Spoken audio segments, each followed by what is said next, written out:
बातें करते हम खेतों की और उसके रखवाली की, बाग बगीचा फल फूलों और फसलों की हरियाली की। हम बीजों की बातें करते उत्तम जल संसाधन की, हम तकनीकी बातें करते फसलों के उत्पादन की। हर किसान का सपना सच हो जीवन सुखद बनाने को, गाँव-गाँव के हर आंगन का प्यारा सा ये दर्शन। कृषि दर्शन, कृषि दर्शन, कृषि दर्शन, कृषि दर्शन, कृषि दर्शन, कृषि दर्शन, कृषि दर्शन, कृषि दर्शन। खेतीबाड़ी की हर पहलू से रूबरू कराता हमारा खास कार्यक्रम कृषि दर्शन में सभी किसान भाई बहनों का स्वागत है। किसान भाइयों, हम बात करेंगे आज शिमला मिर्च के बारे में और टपक विधि के साथ स्प्रिंकलर के बारे में, लेकिन सबसे पहले देख लेते हैं कृषि समाचार। नमस्कार, कृषि समाचार में आपका स्वागत है। मैं हूं श्वेता। आइए देखते हैं आज कृषि समाचार में क्या है खास। खेती आर्द्रता और तापमान के अनुसार करें। अनाजों के भंडारण में मिलाएं सिंधवार पौधे की पत्तियां। हल्दी की खेती के लिए अनुशंसित प्रभेद में लगाएं राजेंद्र सोनिया। अब समाचार विस्तार से। मशरूम की खेती के लिए आर्द्रता और तापमान का ध्यान रखना जरूरी है। यदि 9 से 18 डिग्री तापमान है तो बटन मशरूम और 18 से 20 डिग्री तापमान है तो ओएस्टर मशरूम की खेती करें। साथ ही 75 से 80% नमी को बनाए रखना जरूरी है। किसान भाई, यदि आप अनाजों का भंडारण करने जा रहे हैं तो 1 क्विंटल अनाजों के भंडारण में 2 किलोग्राम सिंधवार पौधे की पत्तियों को मिला दें। इससे अनाजों में कीट नहीं लगेंगे। किसान भाई, बेहतर खेती और अधिक आमदनी के लिए समेकित कृषि प्रणाली अपनाएं। इसके तहत फसल की जरूरतें खेत से ही पूर्ति होती हैं। खाद पशुधन से मिलता है और कीटनाशक पशु के मलमूत्र के अलावे कीटनाशक पेड़ पौधे से प्राप्त किया जा सकता है। समेकित कृषि प्रणाली अपनाकर कम जमीन में अधिक से अधिक उत्पादन लिया जा सकता है। समेकित कृषि प्रणाली एक ऐसा टर्म है जिसके अंदर कृषि की सभी जितनी भी पद्धति है उसको समावित किया गया है। और ये समेकित कृषि प्रणाली को इस तरह से देखा जाता है कि जो आप लगा रहे हैं फसल को, उस फसल को क्या क्या आवश्यकता है वो आपके खेत से ही निकले। चाहे उसको अगर खाद की आवश्यकता पड़ रही है तो आप उसको खाद के रूप में जो आपका पशु है वहाँ से मिल पाए, और स्प्रे के लिए आपको ज़रूरत पड़ रही है तो आप अपने उसी जगह से आप लोग कुछ फसलों को ऐसा कीजिए कि उसमें आप स्प्रे भी कर पाएँ, कीड़े बीमारी को नियंत्रित रख पाएँ। तो समेकित कृषि प्रणाली एक बहुत बड़ा शब्द है जिसका अर्थ भी बहुत ब्रॉड सेंस में है, लेकिन छोटे रूप में हम जानेंगे तो समेकित कृषि प्रणाली एक ऐसा उद्यम है जिसके अंदर कृषि की अच्छी प्रणालियों को समावित करके आप कम जमीन में ज़्यादा से ज़्यादा उत्पादन और कमाई ले सकते हैं। हल्दी की खेती से अधिकाधिक उत्पादन लेने के लिए 18 से 20 क्विंटल बीज प्रति हेक्टेयर लगाएं। कतार से कतार की दूरी 45 सेंटीमीटर और बीज से बीज की दूरी 15 सेंटीमीटर रखें। बेहतर उत्पादन के लिए अनुशंसित प्रभेद में राजेंद्र सोनिया लगाएं। हल्दी की खेती के लिए बलुई, दोमट और जल निकास वाली मिट्टी उपयुक्त है। हल्दी की 1-2 आंखों वाली बीज की गांठ को लगाएं। साथ ही गर्मी में समतल जमीन में खेती करें और 7 से 10 दिनों पर सिंचाई करते रहें। किसान भाई, बीजों को हिल पर बोने के लिए नवीन डिबलर नामक कृषि यंत्र का प्रयोग कर सकते हैं। इसकी कार्य क्षमता 3200 हिल प्रतिदिन है। आज की विशेष जानकारी है लत्तेदार सब्जी फसलों में कीटों की रोकथाम के बारे में। किसान भाई, इस मौसम में लत्तेदार सब्जी फसलों में कई कीटों के हमलों का खतरा रहता है। इन कीटों से बचाव के लिए 3 फेरोमोन ट्रैप प्रति एकड़ की दर से लगाएं। ध्यान रहे 20 से 25 दिनों पर ये ट्रैप जरूर बदलें। और अब एक नजर राज्य के 5 प्रमुख शहरों के मौसम के मिजाज पर।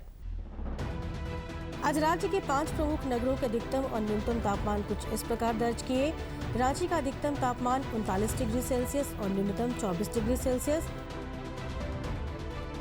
जमशेदपुर का अधिकतम तापमान 41 डिग्री सेल्सियस और न्यूनतम 26 डिग्री सेल्सियस। मेदिनीनगर का अधिकतम तापमान 42 डिग्री सेल्सियस और न्यूनतम 25 डिग्री सेल्सियस। देवघर का अधिकतम तापमान 42 डिग्री सेल्सियस और न्यूनतम 26 डिग्री सेल्सियस। वहीं धनबाद का अधिकतम तापमान 40 डिग्री सेल्सियस और न्यूनतम 25 डिग्री सेल्सियस रहा।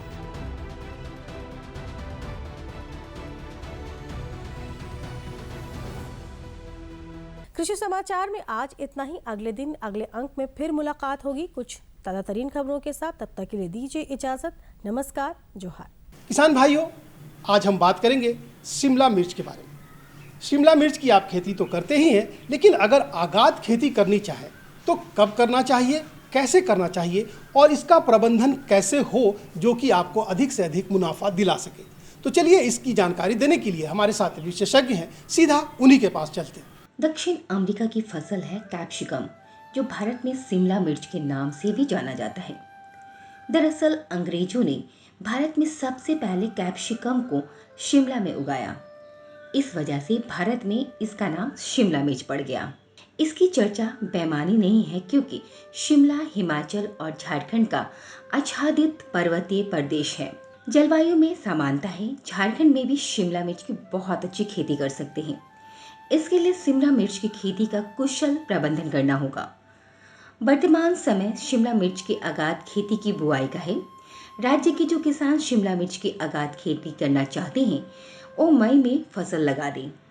अच्छी उपज के लिए आगाद शिमला मिर्च के उन्नत प्रभेद लगाएं। देखिए, शिमला मिर्च की खेती अब हमारे झारखंड प्रदेश में भी हो रही है। ख़ास तौर से आगाद शिमला मिर्च की अगर बात करें तो जो अगस्त, सितंबर और अक्टूबर में जो फल किसान भाइयों को बाज़ार में बेचने के लिए मिलते हैं, उसका मूल्य भी अच्छा मिलता है।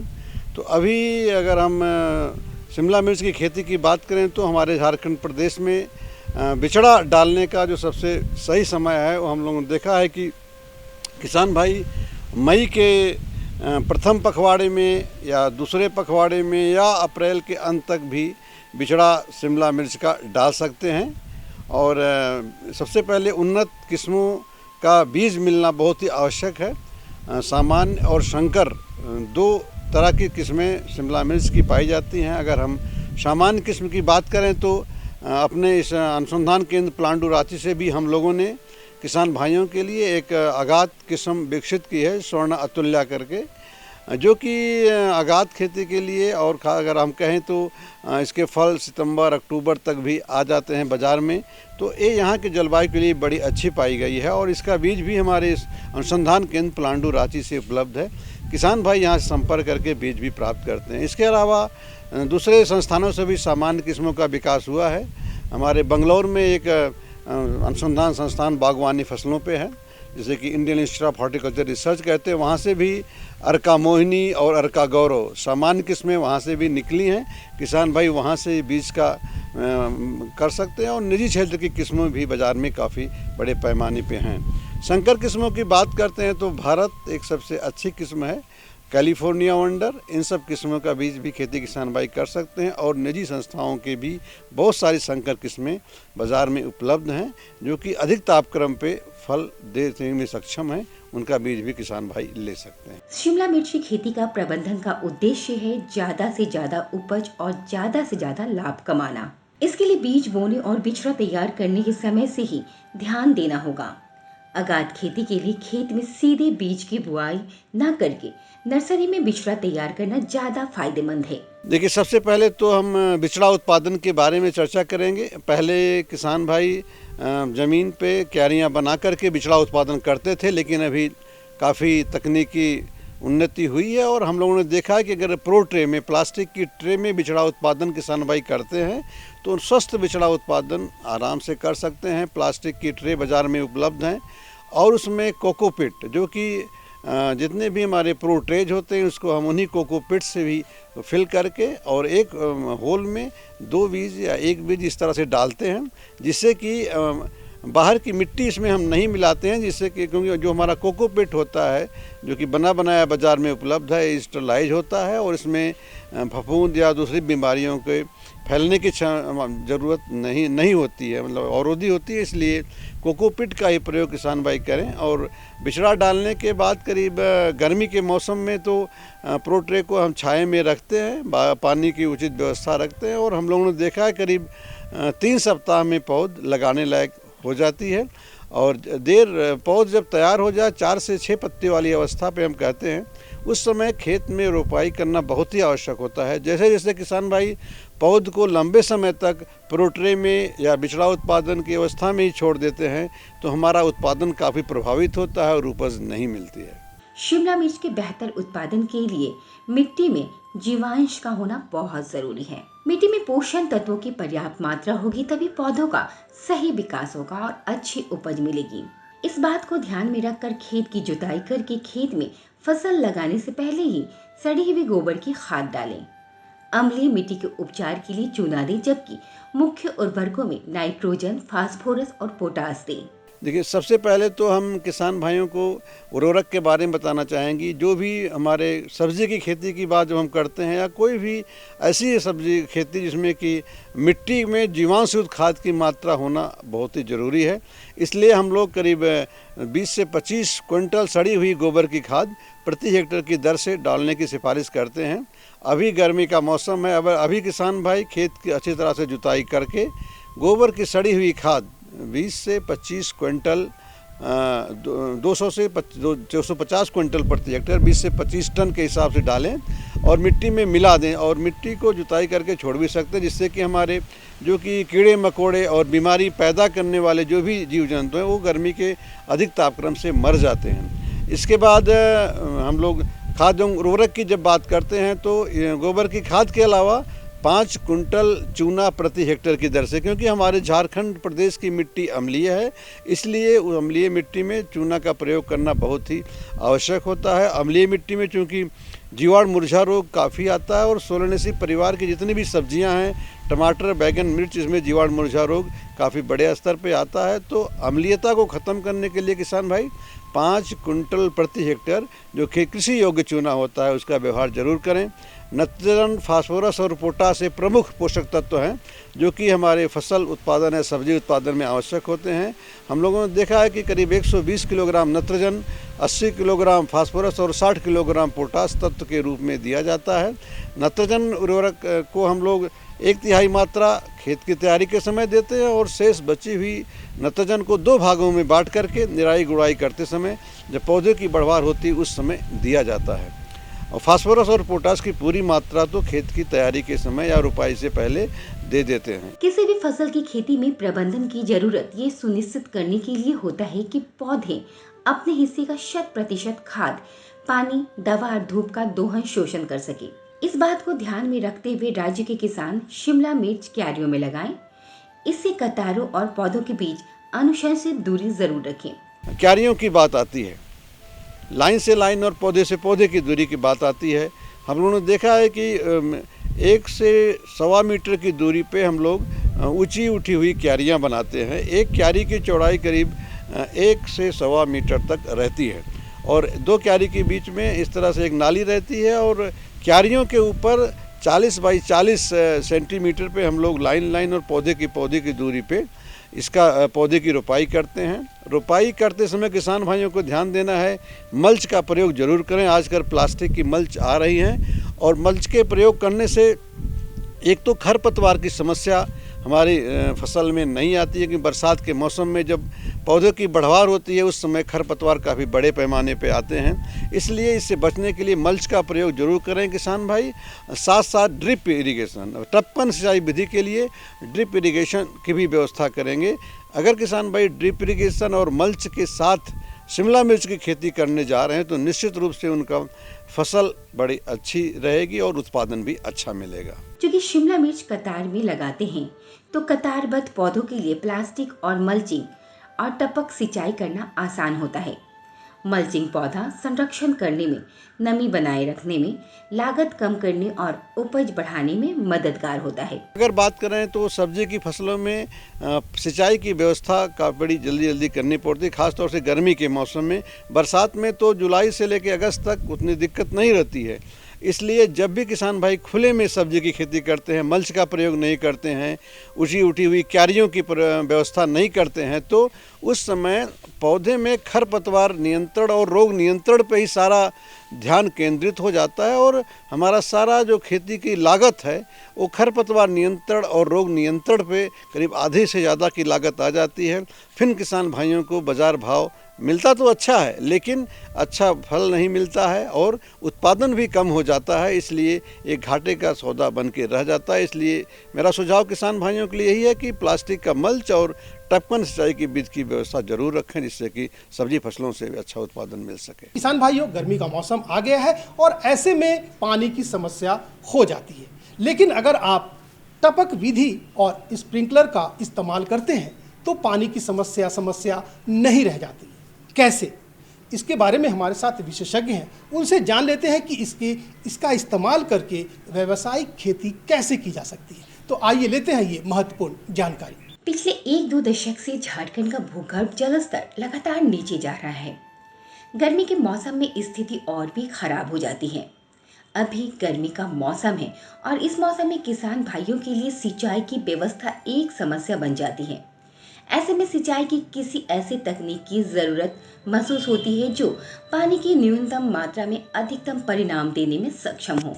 ऐसे ही एक आधुनिक तकनीक है टपक सिंचाई एवं स्प्रिंकलर सिंचाई पद्धति। ड्रिप या टपक सिंचाई विधि या स्प्रिंकलर जो है, बौछार सिंचाई विधि जो है, सिंचाई का आधुनिक तकनीक है या विधि है, जिसके द्वारा जो है कम पानी में हम किसान भाई जो है अच्छी पैदावार ले सकते हैं। इसके द्वारा जो हम पानी जो देते हैं वो पौधों के जड़ तक जो है बूंद बूंद करके गिरता है।